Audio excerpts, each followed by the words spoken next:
जय श्री राधे कृष्ण। आप सभी का आपके अपने YouTube चैनल पे बहुत बहुत स्वागत है। आइए आज आप सब सुनेंगे अधिक मास पुरुषोत्तम मास महात्म्य कथा में 16वें अध्याय की कथा। अब तक आपने 1 से लेकर के 15 अध्याय कथा को श्रवण किया। अगर पिछले अध्याय कथा को नहीं सुना हो तो हमारे चैनल पे वीडियो अपलोड है, आप वहां से जाकर के कथा को श्रवण कर सकते हैं। हिंदू धर्म में अधिक मास का बड़ा ही विशेष महत्व माना गया है। इन दिनों गंगा स्नान करना, दान पुण्यों का कार्य करना, भगवान शिव का पूजन करना, भगवान श्री कृष्ण भगवान विष्णु का पूजन करना, भूमि पे शयन करना, जहाँ तक हो सके और जितने भी आप पूजन कर पाए उसका कई गुना पुण्य फल अधिक मास में प्राप्त होता है। तो आइए सुनते हैं अधिक मास पुरुषोत्तम मास महात्म्य कथा में 16वें अध्याय की कथा।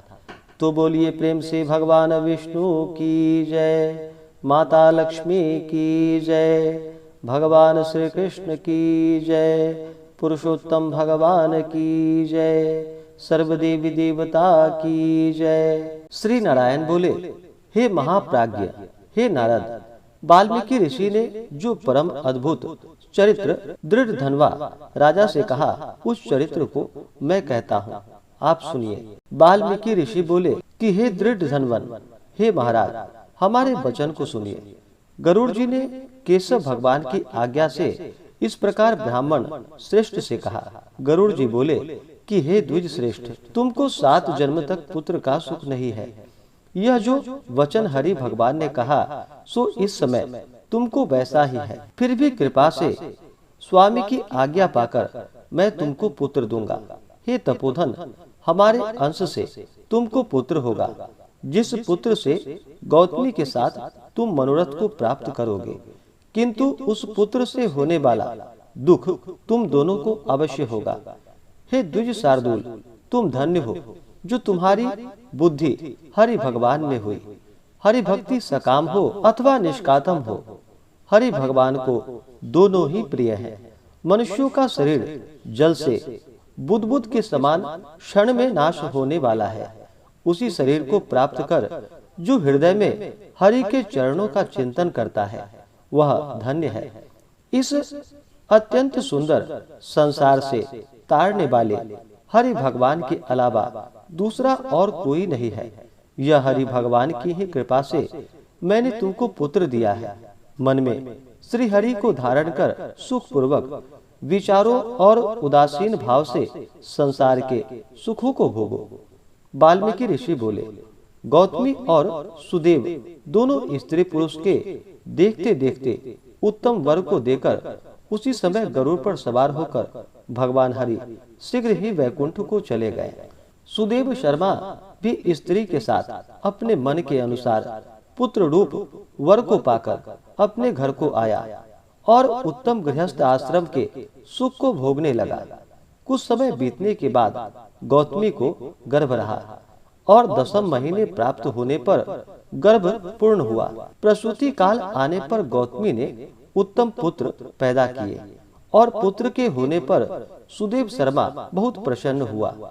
श्रेष्ठ ब्राह्मणों को बुलाकर जात कर्म संस्कार किया और अच्छी तरह स्नान कर ब्राह्मण श्रेष्ठ सुदेव शर्मा ने उन ब्राह्मणों को बहुत दान दिया। ब्राह्मण और स्वजनों के साथ बुद्धिमान सुदेव शर्मा ने नामकरण संस्कार किया। कृपालु गरुड़ जी की कृपा से यह पुत्र हुआ था। शरतकालीन चंद्रमा के समान उदय को प्राप्त तेजस्वी यह शुक के सदृश है। इसलिए मेरा यह प्रिय पुत्र शुकदेव नाम वाला हो। माता के मन को आनंद देने वाला यह पुत्र पिता के मनोरथों के साथ साथ शुक्ल पक्ष के चंद्रमा के समान बढ़ने लगा। पिता ने हर्ष के साथ उपनयन संस्कार कर गायत्री मंत्र का उपदेश किया। बाद में यह बालक वेदारंभ संस्कार को प्राप्त कर ब्रह्मचर्य व्रत में स्थित हुआ। उस ब्रह्मचर्य के तेज से युक्त बालक साक्षात दूसरे सूर्य के समान शोभित हुआ। बुद्धि सागर उस बालक ने वेद का अध्ययन प्रारंभ किया। उस गुरु वत्सल बालक ने सद्बुद्धि से अपने गुरु को प्रसन्न किया और गुरु के एक बार कहने मात्र से समस्त विद्या को प्राप्त किया। वाल्मीकि ऋषि बोले, एक समय कोटि सूर्य के समान प्रभाव वाले देवल ऋषि आए। उनको देखकर हर्ष से सुदेव शर्मा ने दंडवत प्रणाम किया। अर्घ्य पाद्य आदि से विधि पूर्वक उन देवल मुनि की पूजा की और महात्मा देवल के लिए आसन दिए। अति तेजस्वी देव दर्शन देवल ऋषि उस आसन पर बैठ गए। बाद अपने चरणों पर बालक को गिरे हुए देखकर देवल ऋषि बोले, देवल मुनि बोले, हे सुदेव, तुम धन्य हो। तुम्हारे ऊपर भगवान प्रसन्न हुए, क्योंकि तुमने दुर्लभ सुंदर श्रेष्ठ पुत्र को प्राप्त किया। ऐसा विनीत बुद्धिमान, बोलने में चतुर, वेद पाठी और शीलवान पुत्र कहीं भी किसी के यहाँ नहीं देखा जाता। हे पुत्र, यहाँ आओ। तुम्हारे हाथ में यह कौतुक क्या देखता हूँ? सुंदर छत्र, 2 चामर, यव रेखा के साथ कमल, जानू तक लटकने वाले हाथी के सूंड के समान ये तुम्हारे हाथ, कान तक फैले हुए विशाल नेत्र, शरीर गोल आकार का, त्रिबली से युक्त पेट है। इस प्रकार उस बालक के विषय में कहकर उस ब्राह्मण को उत्कंठित देखकर देवल ऋषि फिर बोले, अहो हे सुदेव, यह तुम्हारा लड़का गुणों का समुद्र है। कंधा और कोख का संधि स्थान गूढ़ है। शंख के समान उतार चढ़ाव युक्त गला वाला, चिकन टेढ़ा, सिर के बाल वाला, ऊंची छाती, लंबी गर्दन, बराबर कान, बैल के समान कंधा, इस तरह समस्त लक्षणों से युक्त यह पुत्र श्रेष्ठ भाग्य का निधि है।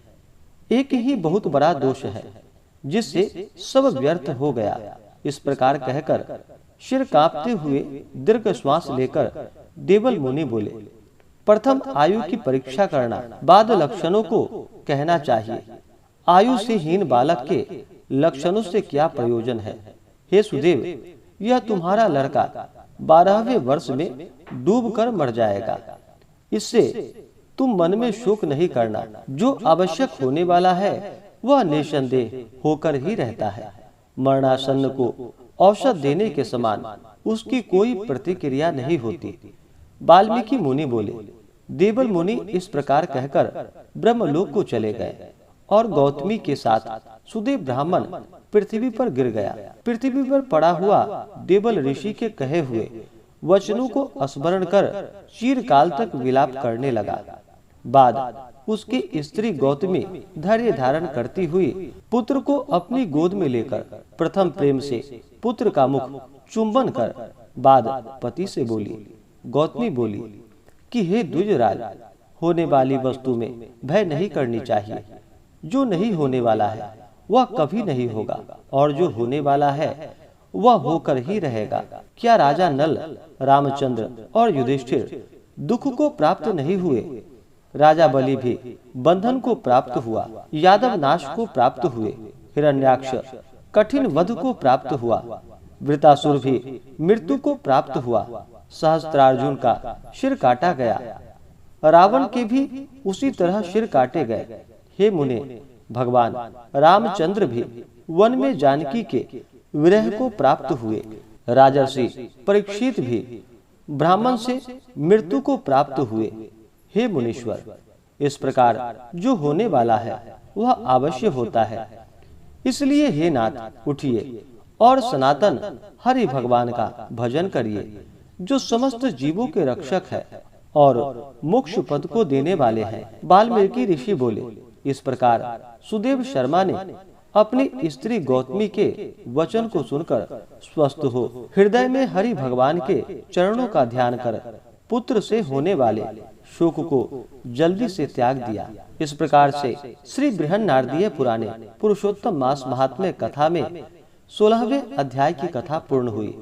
तो बोलिए प्रेम से भगवान विष्णु की जय, माता लक्ष्मी की जय, भगवान श्री कृष्ण की जय, सर्वदेवी देवता की जय। इसके आगे की कथा जो कि आप अगले अध्याय में सुनेंगे।